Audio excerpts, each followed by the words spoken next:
Chapter 18. The Medical Missionary Work and the Third Angel's Message. Again and again I have been instructed that the medical missionary work is to bear the same relation to the work of the third angel's message that the arm and hand bear to the body. Under the direction of the divine head, they are to work unitedly in preparing the way for the coming of Christ. The right arm of the body of truth is to be constantly active, constantly at work, and God will strengthen it. But it is not to be made the body. At the same time, the body is not to say to the arm, "I have no need of thee."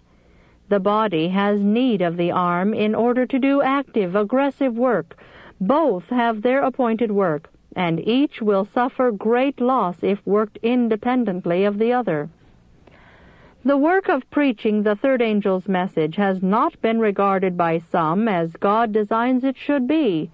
It has been treated as an inferior work, while it should occupy an important place among the human agencies in the salvation of man. The minds of men must be called to the Scriptures as the most effective agency in the salvation of souls, and the ministry of the Word is the great educational force to produce this result. Those who disparage the ministry and try to conduct the medical missionary work independently are trying to separate the arm from the body. What would be the result should they succeed? We should see hands and arms flying about, dispensing means without the direction of the head. The work would become disproportionate and unbalanced. That which God designed should be the hand and arm would take the place of the whole body, and the ministry would be belittled or altogether ignored. This would unsettle minds and bring in confusion, and many portions of the Lord's vineyard would be left unworked. The medical missionary work should be a part of the work of every church in our land. Disconnected from the church, it would soon become a strange medley of disorganized atoms. It would consume, but not produce. Instead of acting as God's helping hand to forward His truth, it would sap the life and force from the church and weaken the message. Conducted independently, it would not only consume talent and means needed in other lines, but in the very work of helping the helpless apart from the ministry of the Word, it would place men where they would scoff at Bible truth. The gospel ministry is needed to give permanence and stability to the medical missionary work, and the ministry needs the medical missionary work to demonstrate the practical working of the gospel. Neither part of the work is complete without the other. The message of the soon coming of the Savior must be given in all parts of the world, and a solemn dignity should characterize it in every branch. A large vineyard is to be worked, and the wise husbandman will work it so that every part will produce fruit.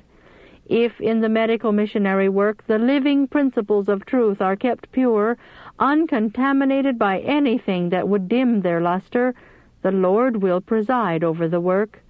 If those who bear the heavy burdens will stand true and steadfast to the principles of truth, the Lord will uphold and sustain them.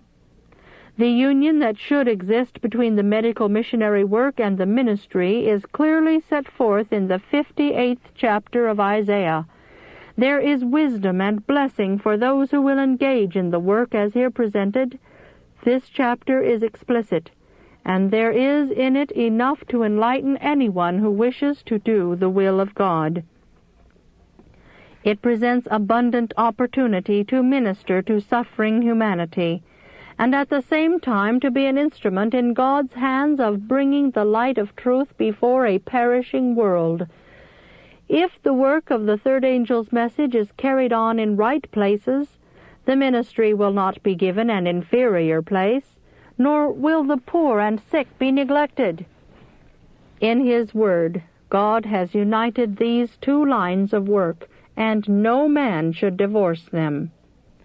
There may be, and there is, danger of losing sight of the great principles of truth when doing the work for the poor that it is right to do. But we are ever to bear in mind that in carrying forward this work, the spiritual necessities of the soul are to be kept prominent. In our efforts to relieve temporal necessities, we are in danger of separating from the last gospel message its leading and most urgent features. As it has been carried on in some places, the medical missionary work has absorbed talent and means that belong to other lines of the work, and the effort in lines more directly spiritual has been neglected. Because of the ever-increasing opportunities for ministering to the temporal needs of all classes, there is danger that this work will eclipse the message that God has given us to bear in every city, the proclamation of the soon coming of Christ, the necessity of obedience to the commandments of God and the testimony of Jesus. This message is the burden of our work. It is to be proclaimed with a loud cry and is to go to the whole world. In both home and foreign fields, the presentation of health principles must be united with it, but not be independent of it or in any way take its place. Neither should this work absorb so much attention as to belittle other branches. The Lord has instructed us to consider the work in all its bearings, that it may have a proportionate, symmetrical, well-balanced development. The truth for this time embraces the whole gospel. Rightly presented, it will work in man the very changes that will make evident the power of God's grace upon the heart. It will do a complete work and develop a complete man. Then let no line be drawn between the genuine medical missionary work and the gospel ministry.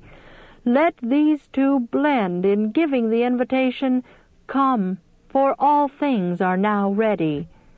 Let them be joined in an inseparable union, even as the arm is joined to the body.